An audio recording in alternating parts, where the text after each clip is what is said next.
Hello, Mhm. everyone. Welcome back to the POV podcast.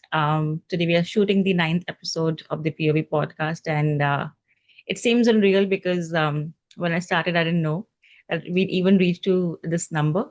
And today, our guest, we have Priya Mistry right from Toronto, not too far, but still far, 3 hours ahead.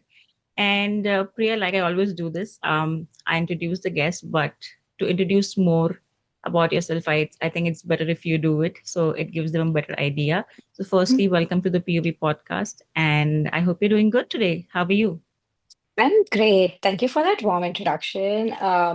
Yet it feels surreal that I'm talking to you after like 10 years. But and it's so amazing to see like both of us in such different phases of our lives. And yeah, it's unique. I wish we had like I had known more about you, but I'm so glad to be connected back again with you.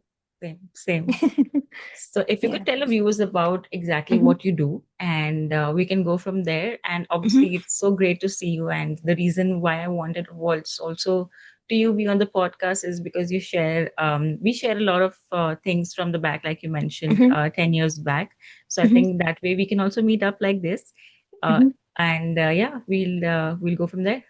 Yeah, for sure. So to just highlight as to like what do I do in my day-to-day life, I'm a publicist. I work as an account executive at NKPR, which is a boutique agency here in Toronto. The founder of the agency is Natasha. I'm sure a lot of people already know about her. She's an amazing, brilliant, beautiful person by heart. And I feel like it's such a privilege to be working with her because not only has she been in the industry for over 20 years, but also the fact that she really understands the market so well that it almost feels like it didn't take me a lot to settle into the market over here because I was guided by the right people around me. I was guided by her personally. And it's just been wonderful in that spectrum. To dive a little bit more into the history, becoming a publicist honestly was never really my game plan. Being in Toronto was never really my game plan. Being in Canada was never really my game plan.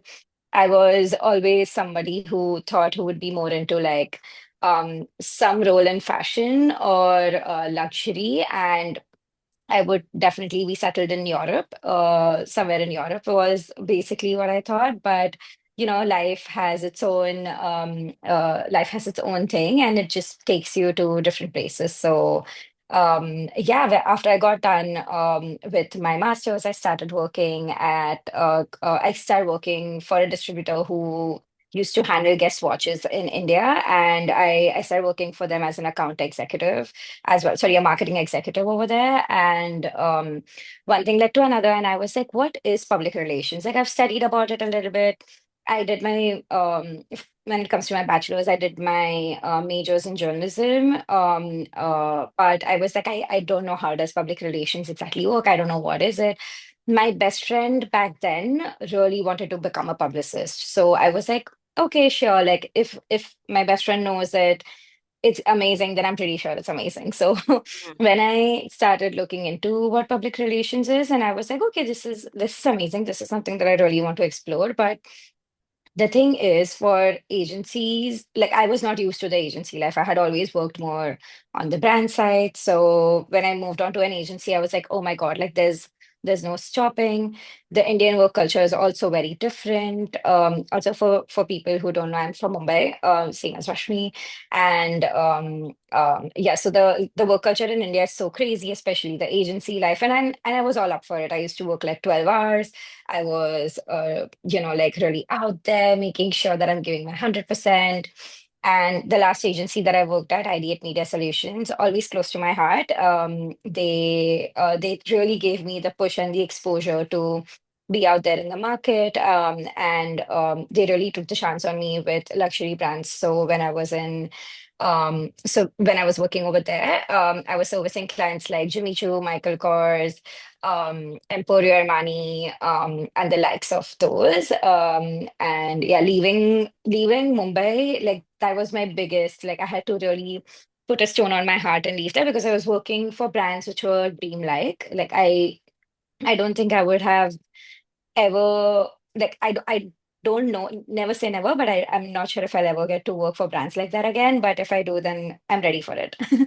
So when I moved here, I can get a little bit more into detail about that in a bit. But luckily I met Natasha. It was pure coincidence and pure luck. Although I don't believe in like luck and everything, but I feel like this incident really changed my perspective on it. I had been in like Canada for almost 7 months. And it was very interesting because I was applying to places. I was getting calls from Chanel, from Hudson's Bay, RIP, that amazing brand. But Mm. and I was getting calls from these amazing brands. But like the moment they would get to know that I don't have the Canadian experience, it would just stop there. Um, but when I coincidentally met Natasha, which was just like I said, it was just a very random thing that I went for. Like Sherman and I have our marriage, like our wedding anniversary on February the 15th. And on February 14th, NKPR used to host this thing called 26 Hours of Kindness, where you go and you make like sandwiches for 26 hours. But I think because this was just out after COVID, I think they were doing it for like a limited time. And I just told Shava's my husband. I mentioned to him, I was like, you know what, we should start our anniversary week, like, with going over there, and we both will be working at two different places. You can make PB and J sandwiches. I'll make the ham and cheese sandwiches. So Mhm. we are like doing two different things. We are completely dedicated, or else we'll just end up talking and we Right. won't really be dedicated to our work. And that was also a milestone anniversary. We had been married for 5 years at that point. So I was Congratulations. thank you. So when I went there, I was just making sandwiches. I didn't know anyone Mm. there, and naturally being an immigrant, because it's very different when you've studied here, but Yeah. when you have not studied here, when you've just moved here, you don't know how to talk to people. Sometimes you're not sure if your accent will be understood by other people. You don't know if what you'll say will be understood by people or not. So it was such an opposite change for me. I instantly saw myself becoming an introvert. Although I'm an all in all like an extrovert. I love talking to people. I can pick up a conversation. Every person that I meet becomes my friend. Like very rarely like I've had an incident where okay, like I don't end up being in contact with people. And like that from like junior Absolutely. college. Like I've been super outgoing, and the moment I entered that space, I was like, oh shit, like, okay, I don't know what to talk to people about. I don't know what to say. And then comes in Natasha. And mind you, I had no idea who Natasha is. I don't know who she was. I had no idea, like, what did she look like? I didn't know that the agency was named after her. I basically had not done my homework at all. So when she came down and she was like, she also was making some sandwiches, and then the videographer was just taking some content. And I was just helping her with, like, okay, she was like, oh, I don't have lettuce. So I was like handing over the lettuce to her. Oh, I don't have the cheese. And then I was handing over the cheese to her. And then we just ended up talking, and I was talking to her about like how amazing PR is, because public relations, for those who don't know, it's a very interesting field, because you're not exactly doing marketing. You're not exactly just you're not exactly just servicing your client, but and it's definitely more than reaching to the media and making sure that you are getting coverage for your client. I feel like media relations is like one aspect of public relations, but the real thing is, how are you connecting to the true audience? And that is the biggest challenge, because when you meet five people, you'll realize that five people have very different perspectives. Five people have very different personalities. So, how do you make sure that you're reaching the right target audience? And at the same time, you are also creating an impact on somebody else. To give you an example, something like Dove will have a lot of impact on women, but the way they place their campaigns is so versatile that even somebody who does not use Dove will be like, I've heard of this campaign and I know that because it resonates with me on some level. So anyway, so that's what public relations is. And I was just like you can already see how passionate I am about it. So I Yeah. was just talking to her about it, and she was like, she just asked me, she was like, so why don't you meet me before you go? And I was like, yeah, like sure, why not? And I was stepping out. I think we were done with our shift. We were there for like I think 2 hours, and I was done with my shift, and I walked up. And I just wanted to say bye to Natasha, and she was like, "Are you working somewhere right now?" And I was like, "No, I've just moved here, so I'm still trying to settle into the country." And she was like, "Why don't you meet my head of operations and hand over your CV and your details to her?" And I was like, "Yeah, sure, like, why not?" Little did I know that it was almost a done deal there itself, but I was like super nervous. Mm. Um, it's just that when Natasha sees something in you, it really, really means something. And when I did end up like giving my interviews, it was for something very different. It was more for real estate. It was more for um more corporate clients. And I was like, okay, this is interesting. Let me take up a challenge because one thing that I also know for sure is that sometimes you need to pivot. And pivoting is such a huge thing. If you'll only work in fashion or if you'll only do corporate or if you'll only do one certain aspect when you are on the agency side, you will never be able to like understand what multiple POVs mean and how will you exactly reach to the public out there. So when I got to know that I'm going to be working a lot on real estate, I was like, okay, that's interesting because when I had an aspiration of moving to Toronto, at before just moving here, I was like, okay, like if nothing, I'm just going to become like a real estate agent because real estate is so huge in Canada. Right. And then when I came to know about it, I was like, okay, like let's go for it. And yeah, that's pretty much my journey. It was. I the key learning for me was basically just take a chance on Mm. whatever opportunity comes your way, and that can really shape your life Mm. without really compromising on your principles. But yeah, that's a whole lot about me. No, but that's also very brief, Mhm, but also, I mhm. think it's very brief in terms of, I think we'll obviously dive into questions later. Yeah. But, taking a chance, I think in a foreign country, especially Canada, I think my next question will also be that, but it's really hard for people when you hear about things like, oh, Canada is not doing that great. The immigration Mhm. is, sorry, pardon my French, screwed up, and you don't have Mhm. many opportunities. You shouldn't Mhm. come here because Mhm. obviously, when friends ask you, like, my friends asked me that, should I come to Canada? And being very honest and very transparent, I'd be like, oh, no, it's not that great as it was earlier because I came, what, in 2019? And Just before yeah, things COVID. were yeah, and things were really good then, and even during COVID and after. But I think in recent times it's become a little shaky. But yeah, obviously, like you mentioned, taking chance, and you mentioning that you're from Bombay, like I am. Mhm. Um, what was something like? I'm sure you had a lot of thoughts. PR is something that really drives you, as we all know.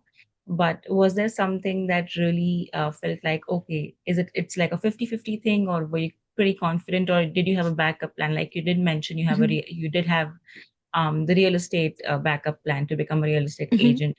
But how did it feel like, to take that leap of coming to a whole new country, and how did it all go about? Yeah, for sure. So it's very interesting that you mentioned that you came here in 20. Sorry, I keep looking out because I'm so conscious to look into the camera, but you can like cut this part out. That's So that's it. But I'm going to try look at the camera here. yeah, no, no, Um, absolutely. yeah, so it's very interesting that you mentioned that. Um, it's mainly because back in 2019, when I met Shivam, and 2019 is when Shivam and I actually got married, and we were supposed to move in 2019 as well, but life Mm. had very like different plans. My dad suddenly was super unwell, so and at the same time, the scores also shot up. And our life just changed like 180-degree, like from like that year was the year when we were supposed to move to Canada, but things changed so drastically that it's almost like God had a plan for us, and God was like, "Nope, you're not going right now. Like you're going to go after 5 years." So um, at that point of time, I had also just started working in public relations. So I had no idea that I'm going to love this industry so much. I was like, okay, I'm going to do public relations for 2 years and then I'm going to go back to marketing. But, and public relations is a part of marketing. It's like marketing is like a big chart and then public relations is like a Correct. part of it. But it's such a huge part, right? That people don't really understand. So at that point of time also, I was servicing brands like Thomas Cook India. That was my sole account for roughly like majority part of that 1 year. We were like a bunch of people working just on that account. And we like it's so difficult for me to say it, but literally like our documentation was so crazy that every month I was like, I'm not doing public relations anymore. Like this is not it. Like what is this life? Like I was having a lot of regrets. I was like, what have I done? But then eventually when I got into ID specifically, I was like, okay, no, there's a lot more to it, there's so much more to it. You're doing some meaningful campaigns, you are ideating some really meaningful campaigns, you are executing some really amazing things, which is creating an impact. Like I remember one of our clients was Wakao, which later on got into Shark Tank, but before it got into Shark Tank, like I got to service on that account and really see what impact was like what I could foresee what impact it was going to have in the market, especially for people who were trying to convert into veganism and like they really wanted to follow that path. So it really opened up my horizon by a lot, like my thought process. Mhm. Um, and to be honest, I don't think people who first get into PR really love it because when in your first year, you are doing so much documentation that you're like, is this all that I'm going to do? But um, when I was getting interviewed here, that's one of the things that I mentioned to my manager that I want to execute because if I don't execute, I will not know. Like I was a manager in India, but when I moved here, I was like, I don't mind being an account exec. Like I don't mind taking a step back. Sure, I had earned my position in India, but I was born in Bombay. I knew the market in and out. I knew everything that was happening on a daily basis in India. Moving to Canada was it was something that I had planned for 5 years, but that 5 years worth of knowledge does not compare to something that people have been doing since the Yeah. time they're living and breathing in Canada, right? And not that I'm taking away from like what my hardships were and compared to like a few other hundred thousands of people who are in public relations over here. But it it really there really is a difference because for someone, if you are in public relations, you probably know exactly what I'm talking about. Creating an impact is not just about tying a neat bow and making sure that you have a picture perfect plan. It's about really making sure that you're reaching to the right audience and creating an impact on it. Like on the outside, it can look amazing, it can look great on paper, but when it comes to really creating that push or that really converting people into being like, okay, like yes, I am interested in this product and I am going to buy it. It's a very different ball game. So it's a big process, and I think it you need to be ready to um, really be patient with yourself, be really patient with understanding the market, and be very observant of what really goes on in the country. Because I don't know how does it work for other fields. Like I don't know how does it work for like IT people who are in IT. I don't know how does it work for people who are in like my sister is a pharmaceutical major, so I don't know how does it work in that field. Sorry. But when it comes to marketing and media, I think it's very important for you to make sure that you understand how does it really create it. You leave the audience with a thought. So when it came to pivoting, I feel like the best thing that I could do right from 2019 was like tell myself that whatever challenge comes my way, I'm up for it. I think convincing yourself that okay, it's fine, like whatever challenge it is, I'm going to take it up. I think that's the biggest thing that I taught myself, and I was like, I'm up for it. Like it's okay, it doesn't matter. Like I might have even studied like law, but like if I had to like pivot to something else, I totally would have. Like that's just my nature now.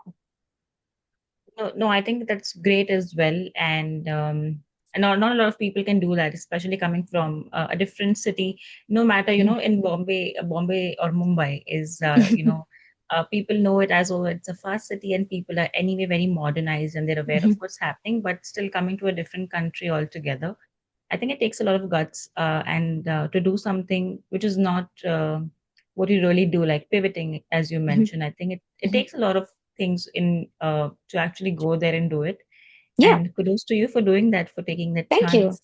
Yeah, the trick is to not get too attached to the idea to that level where it becomes difficult for you to, detach from it. And or it's great to have like a long-term goal, but I don't think I think it's a little bit unhealthy when you're so attached to it that you refuse to change. And I feel like that just applies to so many things in our lives. Like if you could move here, like literally continents away, I'm Mhm. sure you can do one more step to just make sure that you're financially supporting yourself or like making sure that you're creating a better future for yourself. I mean, that's the whole reason why we're here. So, Exactly. No, no. mhm, But you know, now life is definitely different. Coming from Bombay, I think when I was there in Toronto, I think there were a lot of similarities in terms of the fast mhm, life, and people are like go, go, go, mhm, compared to where I live. And that's when I had a cultural shock myself, because Vancouver is a little laid back, nice and mhm, sweet and cozy. mhm, So how was it for you to settle in? Like you mentioned about people not understanding accents. And I would also like to know that not a lot of people understand this, but a lot of Indians, when they come from different countries or different parts of India, I want to understand, why do they have this accent, or why do they pretend to have that accent, which is honestly so annoying. Like you can say that. Because I think India is known to have like a really good English. It's very clear, it's very nice. The R's and the S and the T's and mhm, whatnot, they're all very nice, and it's pretty mhm, easy for mhm, people to understand. mhm, I've never understood this concept of, people having accents, and why would they have these kind of accents? If you could just mhm, throw some light, and have you also faced that, like have you also met people who are there, say for like 4 years, 5 years, mhm, or even 10 years for that matter, and they mhm, try to have this pretentious accent, just to fit in, or mhm. maybe if you have another reason, I'm not sure, because till date, I'm not able to figure out what the exact reason is. Yeah, I can answer that question in two parts.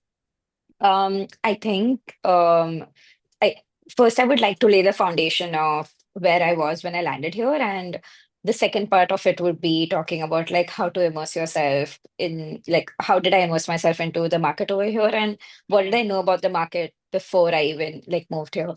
So when I landed, I moved to Mississauga first, which is it was a complete suburb that I moved in with my sister and my brother-in-law.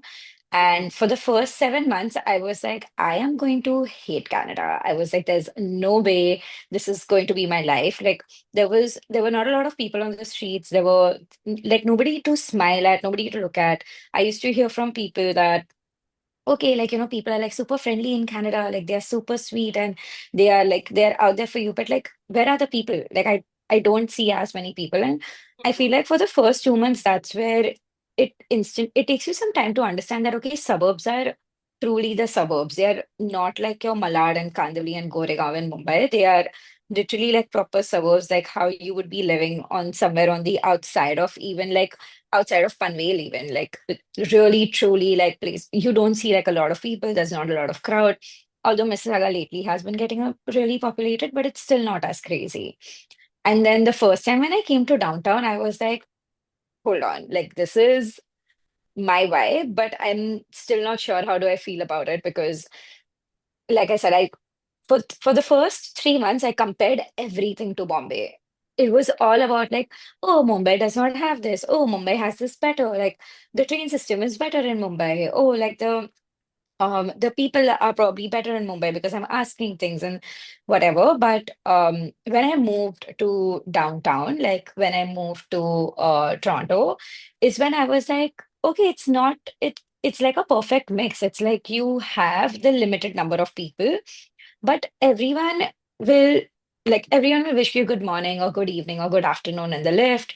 Um, I love dogs, as many people already know. So I would get to play with dogs. I wasn't hesitant.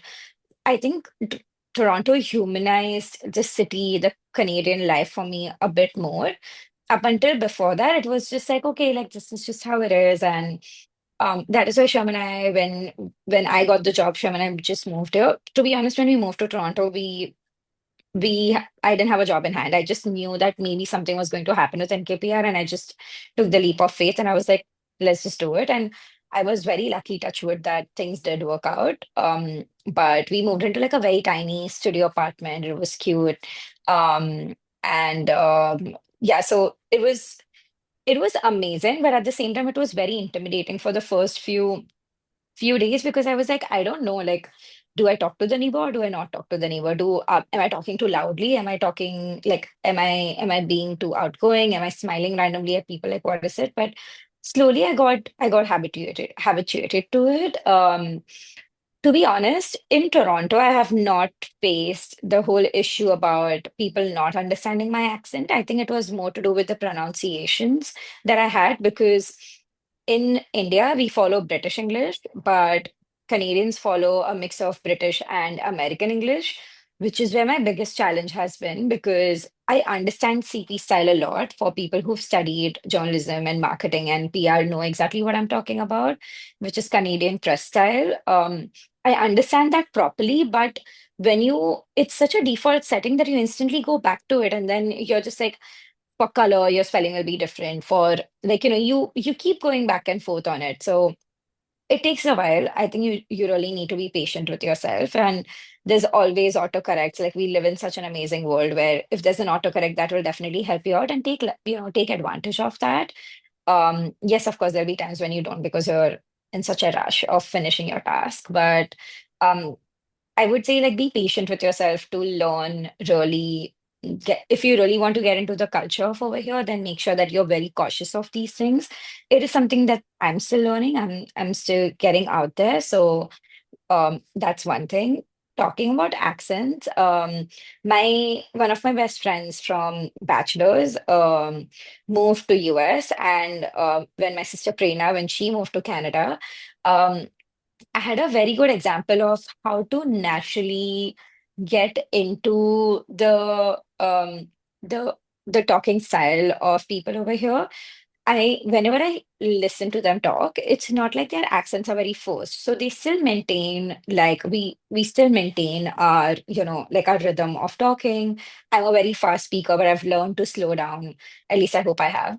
But and with a lot of like with Prachi and with Prerna, I saw that it naturally becomes your thing. There are some people who rather prefer forcing it out, and it's fine. I feel like that's just how they like it to be. I've just realized one thing, that don't overthink it.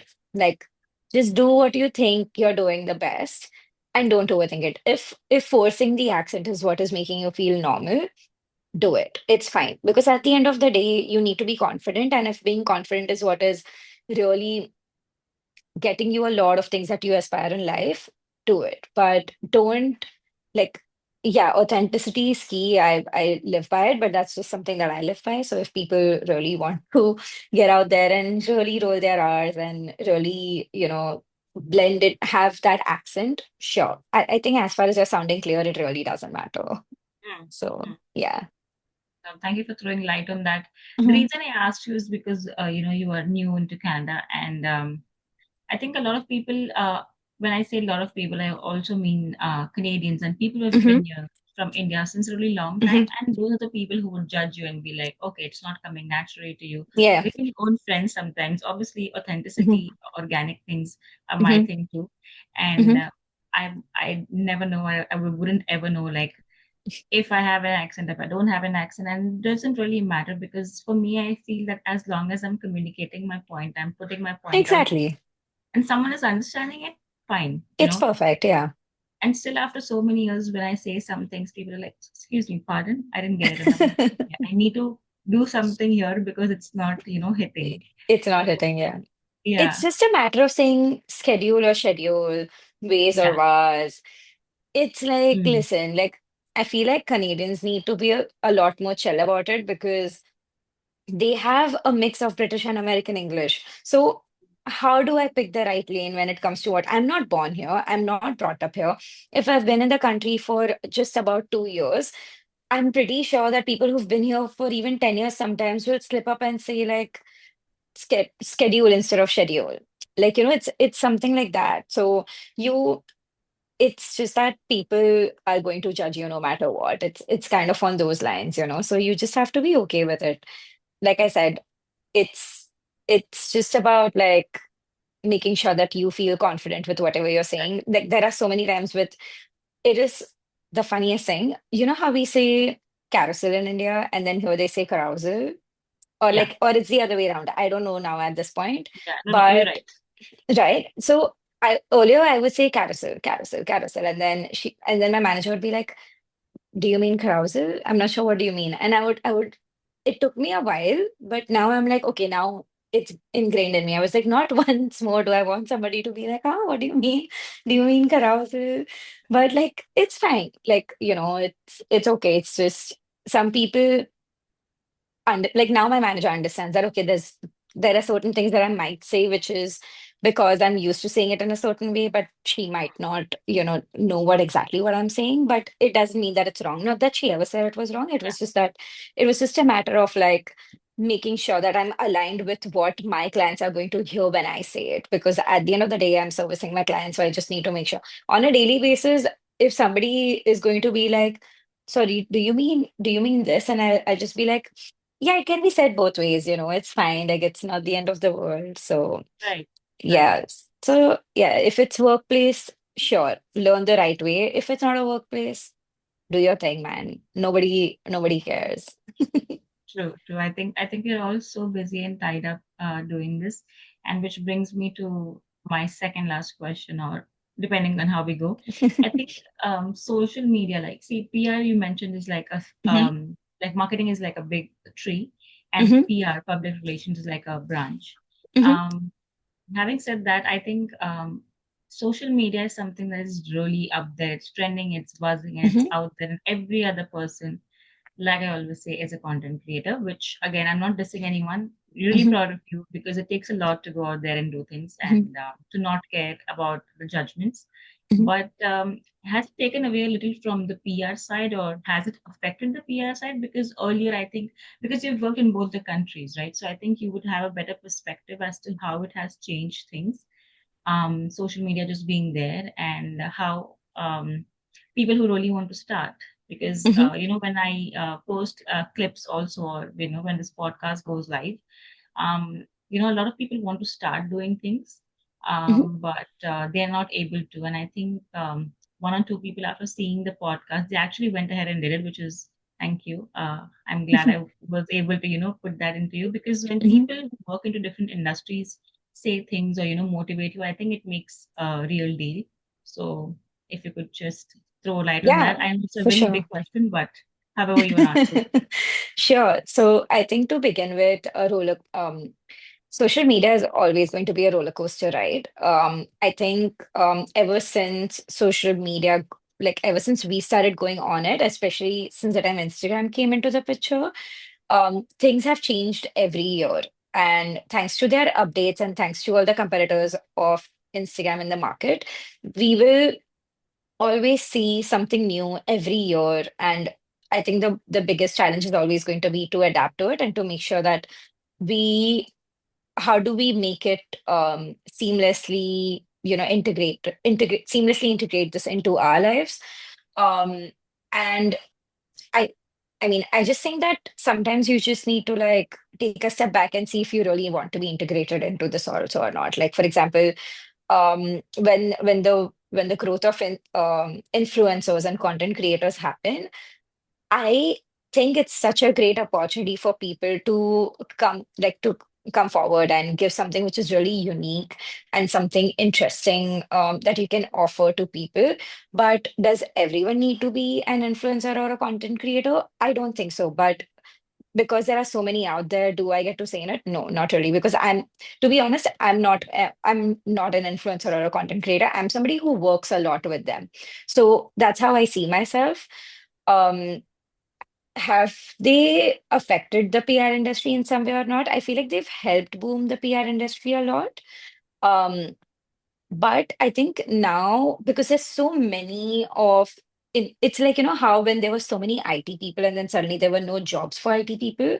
It's Right. like that because there are so many and that you're so easily replaceable that the value of an influencer or a content creator is not just by the number of likes or, the number of followers you have. I think now it's about the type of key connections that you draw in the industry and how well do you impact people. Like how in Mean Girls when Lindsay Lohan actually cuts off Rachel's like t-shirts and then it suddenly becomes like a trend and all girls start doing that. Like, what kind of an impact are you really creating out there? So, which I remember this is one of the things that I keep voicing out in my previous meetings in India as well. That sure, like influencers are great, but if you really want to see how your product is faring well in the market, go on Reddit and find out what the real people really have to say because a Maybelline foundation will be spoken about by an influencer,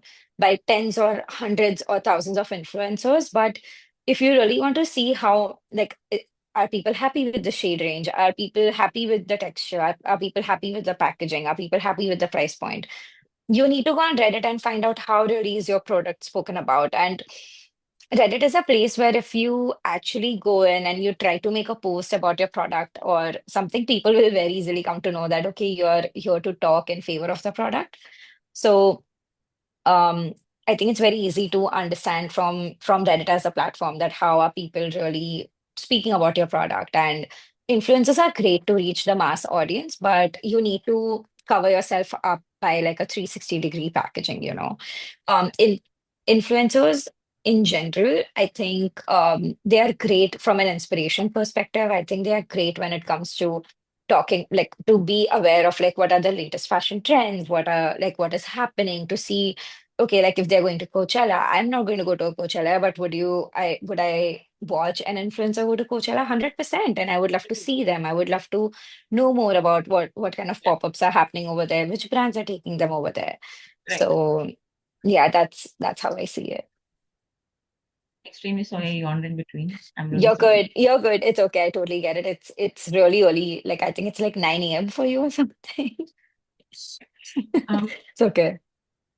Diving into my next question would be authenticity in organic content, like you mentioned. You are someone who also likes authenticity, as we all know now, into the Mhm. podcast. And I think the way you talk about either PR or moving your or anything for that matter, I think that also reflects a lot in the way you speak. So obviously, it definitely makes things easier when you want to be authentic. I think personally it feels really great, but when you go out there in the market on Instagram or social media, I think not a lot of people like that. That kind of content is dissed, I feel. So, how important it is to stay organic and authentic. And with influencers, I think coming into play, and you mentioned that, if I give you, like, say, so many, such an amount of money, and you would want to talk about a foundation, which may or may not be for you, but just because you follow that influencer, you might be, tempted to buy that because apparently, I'm just going to name a creator, Sarah Sarosh. I don't know if you know about her, Yeah. and she would say, oh, this is Sarah approved. And because if I'm an ardent Mhm. follower, I would just go and be like, oh, if Sarah is using it, I have to use it. Mhm. And I think I would want to know that how it is affecting people, because the one thing with the podcast is what I'm trying to do here is not use any marketing or ad tools. Whatever reach is there, it's there. Mhm. Whatever followers are there, it's there. Mhm. And that's what it's doing good. But I True. think to stay authentic and stay organic, I think it's not easy. But if you could let me know your thoughts, or let the Mhm. audience know your thoughts, how it is, and how one should stay authentic, not stay authentic, or just blend into sometimes just to give Mhm. in. And yeah, just basically Yeah, that. for sure. I think being authentic is challenging for sure because to be your original self or to really stick by your thoughts and your principles, I think it's very challenging only because people are so afraid of rejection. We always want to blend in with people, but at the same time, we want people to accept us for who we are, which is so contrasting, right? It's not something that, okay, like if Rashmi really loves sports, but I don't love sports, and tomorrow, just because I want to be friends with Rashmi, I'll start watching sports so that we can, bond together. But am I doing this because I want your friendship, or do I want this because I need your validation? I think really understanding that creates a huge difference. If I'm naturally following sports, like, sure, if Rashmi is going for a match and I'm going to tag along just to give her some company, and then naturally I become interested in the sport, that's good. Like, that's me really seeking for friendship. But just because Rashmi really loves following, let's say, Chelsea or Manchester United, and then I force myself into, watching those games and being like, oh my God, like this player was amazing. And then I'm like, really trying to push myself into your life for validation. I feel like that's where it all goes wrong. That's where I'm not being my true authentic self. I'm not letting something build into me naturally. And I feel like a lot of us have made this mistake when we are transitioning from being a teenager to going into our 20s. Um, we end up doing things just because we feel like I will get validated, but you're not being your authentic true self. Like, you can tell yourself you can be in denial, but that's not really true. And I feel like when I was in Mumbai, it was very easy because I know so many people, but at the same time, it's very easy for me to connect with people. But coming here, I've realized that people really like being in their own, in their own circle, and they don't want to force, like, I think as Indians, we really are proud about how many friends do we have, how well connected we are, how we are like a people person. But people don't want that here. People like being in their own circles, and I've grown to appreciate that. Like, I don't need to pretend to be something. Like, I know that people in my office love watching Love Island, but like, I didn't start watching Love Island because I know that they love watching it, because I was like, okay, like, sure, that's not something that I can connect with them on, so I'm not going to watch it. Because reality TV, I've tried it hundreds of times, it's just not my thing. But like, my best friend used to love, like, uh, I mean, my best friend loves watching reality TV, but that's not something that I ever watched. Like, I've followed sure roadies and Splitsvilla for a bit, or like Vanderpump Rules for a bit, but that never stopped us from being friends. So it's one aspect of life. That's not your whole life. So making sure that you don't push yourself to become somebody that you're not. Like, I'm not going to wear this outfit just because I feel like, oh my God, people are going to compliment me. Oh my God, like, I'm going to my figure is going to look amazing or whatever. I'm going to wear this outfit because I freaking love wearing this. And if I look good carrying it or not, sure, like, that's people's perspective, but I feel very confident. I love wearing this. This is me.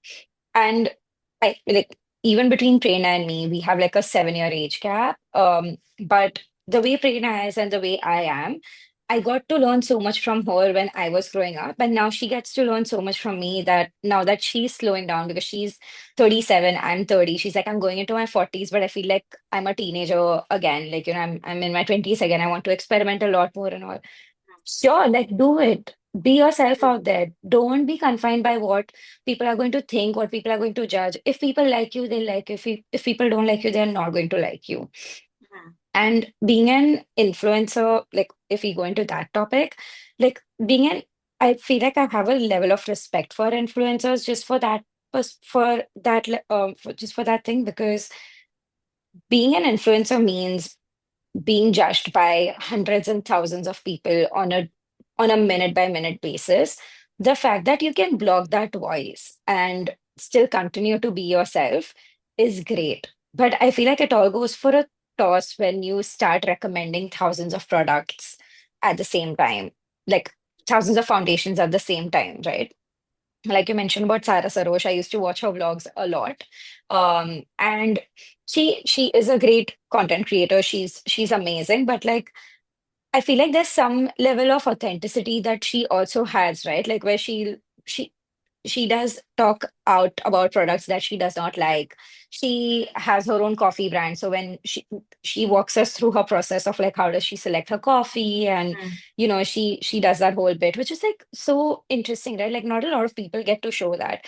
Versus like, when you even have a Juhi Godambe, I feel like she's also very authentic. I feel like she spoke about Lakme Fashion Week, and like, sorry, not Lakme Fashion Week, but like how Fashion Weeks, she does not enjoy them anymore as much as she used to. And it takes real guts to go out there and say that. Like, you're risking people not sending you invites. But she's like, no, I don't care. Like, if I'm not enjoying them anymore, I'm not enjoying them anymore. And it's true, fashion has become, it's become just a repetition of things. Like, sure, like, do I love a great fashion week? I do. But if it's the same thing that I'm seeing every year, then I'm not going to enjoy it anymore. It's not becoming as creative, it's not becoming as challenging. But to go out there and say that, it takes your guts. It's very easy for people to just be like, no, no, like I love all the fashion brands. I'll take anything from all the brands. But it takes real guts to be like, no, I don't like this. Like, sorry, like I'm going to get kicked off this person's PR list, but sorry, I don't like this. So just that. No, absolutely. I think what you said makes a lot of sense also because a lot of people like Sarah Sorosh, the reason I mentioned her is because I also love watching her videos. Hmm. And she's authentic, the way she takes you through all her sampling Saturdays and whatnot. And, Yeah. the way she is, I think she's the only content creator by far, which I feel. I mean, I don't follow a lot of content creators or Mhm. influencers. If they pop up on my feed, sure. But I think she's the only one whose videos I've been watching a little here and there. And I think she's authentic. And I think that's what a lot of people need because if you're investing something in, like a product or her coffee brand or whatever, XYZ, I think you need to know exactly what goes behind it. You can't be like, Love watching those things. Like, I feel like which other creator out there, there's not a lot of creators out there who walk you through the process of how are they really selecting the products that they're bringing to the market. Like, right. I've never tasted impulse coffee, but like, I would, if I was still in India, I would love to. Like, Same. sure. Yeah. Yeah, I think it also brings because the confidence that she has, I think it also Mhm. transpires into onto the screen, and I think with that people also get a gist of exactly what she's doing. Mhm. So that obviously, and I think authenticity, as you mentioned, I think it's needed. Um, when people come and tell me that you're an influencer, I was like, no, I'm not an influencer, nor do I wish to be.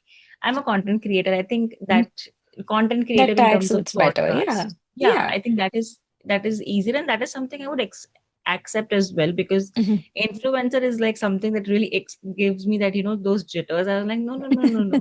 It's also And because it's made into such a negative term. Like, mm, I'm sorry, but like also like the industry has evolved. Okay. Like, not everyone is out there just to promote a product. Like, people are yeah, out there because they really are creating some kick-ass pieces of content like Diksha or like do you follow these guys from like I think they're from like a bunch of them are from Delhi, but like they make these skits and these what was her name? Like Danashri or who are these yeah, guys? yeah, yeah, yeah. I know Like what you're that talking about. Yeah, that Atka Latka Matka Jhatka, like yeah, that thing yeah, got yes, viral, right? I mean, I yeah, I'm sorry, but like there are times when I just go into like a rabbit hole of just watching those contents because yeah, even the way she integrates sponsored content into her vlogs, like I yeah. don't mind watching it. Like those 4 seconds of her promoting a product, like it's not the worst. Oh, Like I would Dharna, right? Dharna, yeah, Dharna. Dharna. Yes, yes, yes. Oh my God, she's amazing. Like her Love it. videos are hilarious. Hilarious. No, and there are Yeah, a lot of people whose videos I would also like watch. Like if I see yeah, one video, then I'll go back and I'll watch that. You just exactly. scroll.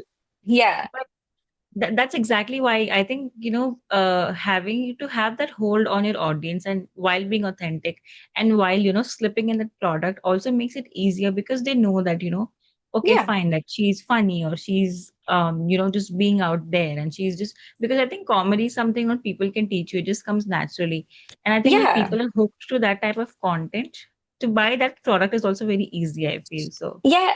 I feel like also, I think I wanted to highlight this before as well. Yeah. I think one of the biggest misconceptions is also that the followers that all of these content creators have, they have like diehard followers where okay, just because this person is promoting a product, I'm going to go and buy it. I think that notion had changed like years ago. Especially I think before COVID, because during COVID, people sure like people were really conscious of how they're spending their money, but also um it's also about like do I really need this product? I think a lot of people love watching videos and everything, but people end up buying a product because they'll see it, they'll try it, and then 10 other people will talk about this product.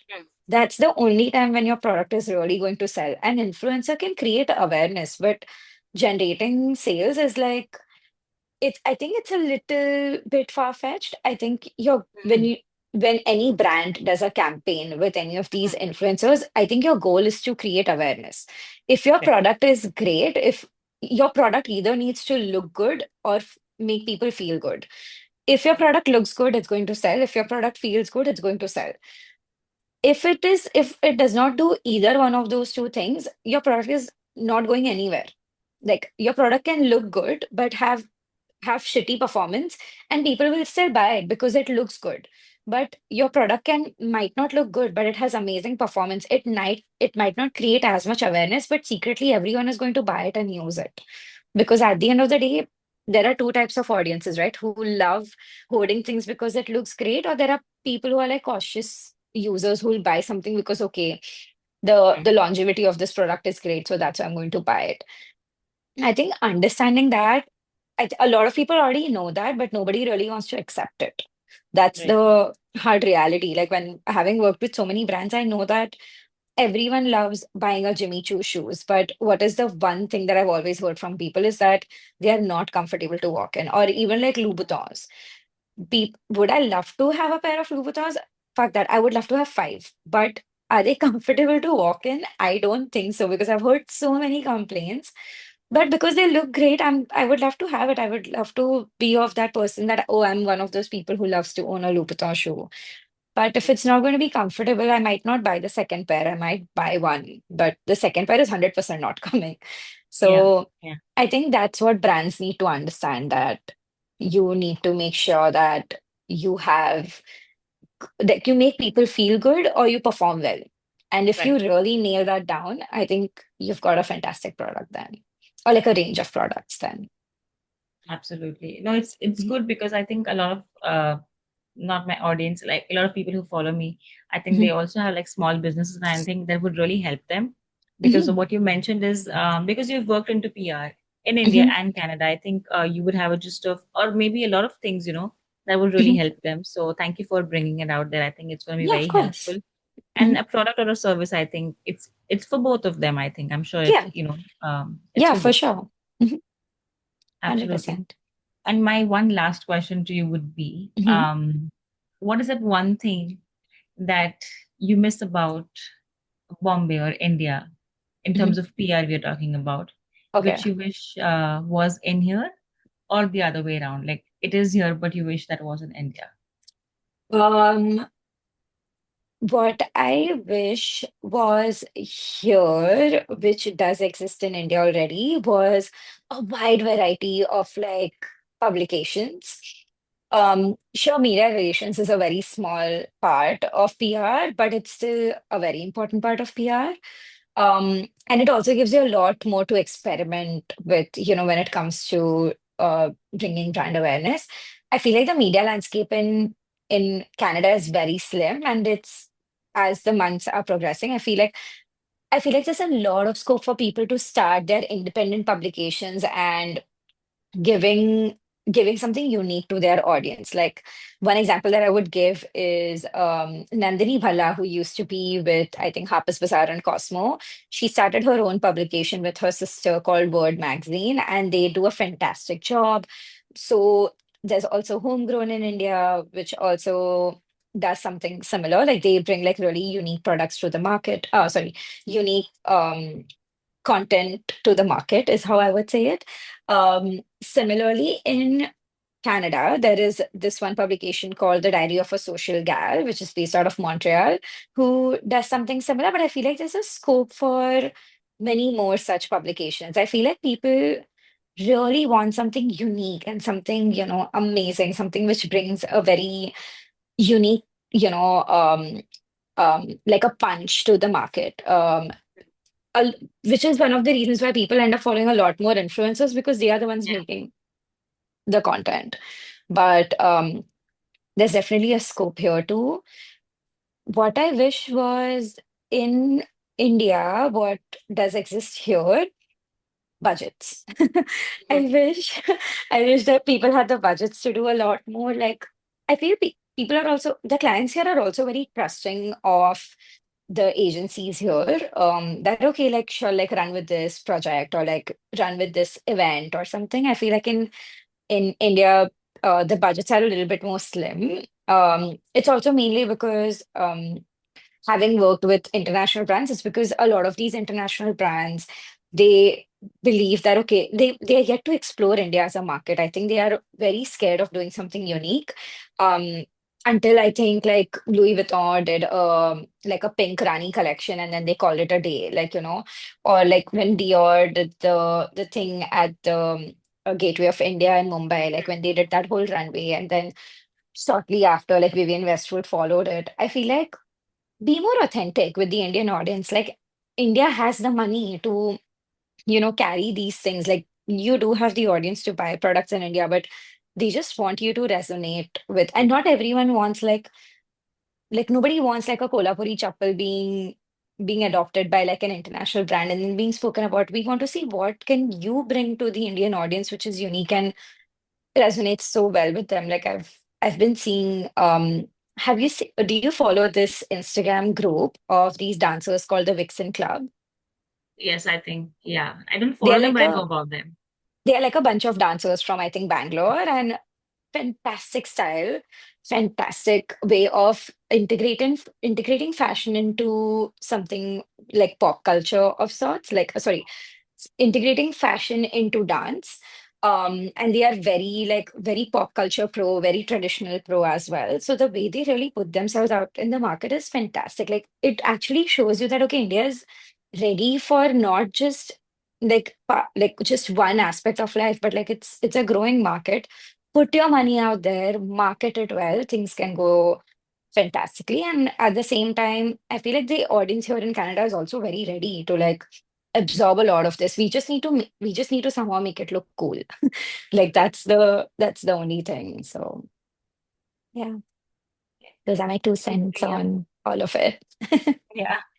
No, but thank you, Priya, for being the guest. Firstly, I think I've told you this a lot of times, but no, it really means a lot because Of to course. take time out and to speak about a lot of things and Mhm, obviously being unfiltered about things is really mhm. something what we need, I think. And I one of the reasons why I think you would be a great guest is you have that vibe, you have Thank worked, of you. course, and apart from the work part also because I've known you.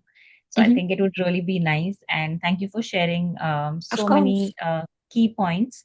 And I Mhm, think it also covers the bit where people are who want to come to Canada or who want to get a white collar job. I think, like you mentioned in your earlier, it said just take the chance. So I think that's a good message out there. mhm. Thank you so much, and I wish you all the success. And I hope Canada is much better for you in the coming years. And I Thank think, you. and I hope you can call it home if you haven't already, I and if you already have do, already, honestly. Yeah, I yeah. feel it's an amazing country. Just don't expect it to be the same as India. It's not or the same as your hometown or your home country. Mhm. It has a lot of unique things to offer. You just need to make your own. It gives you the liberty to make your own space. That's Absolutely. how I would like to put it. Thank you for having me. Thank you so much. I appreciate all your time, and Of thank you course. once again. Thank you. Thank you.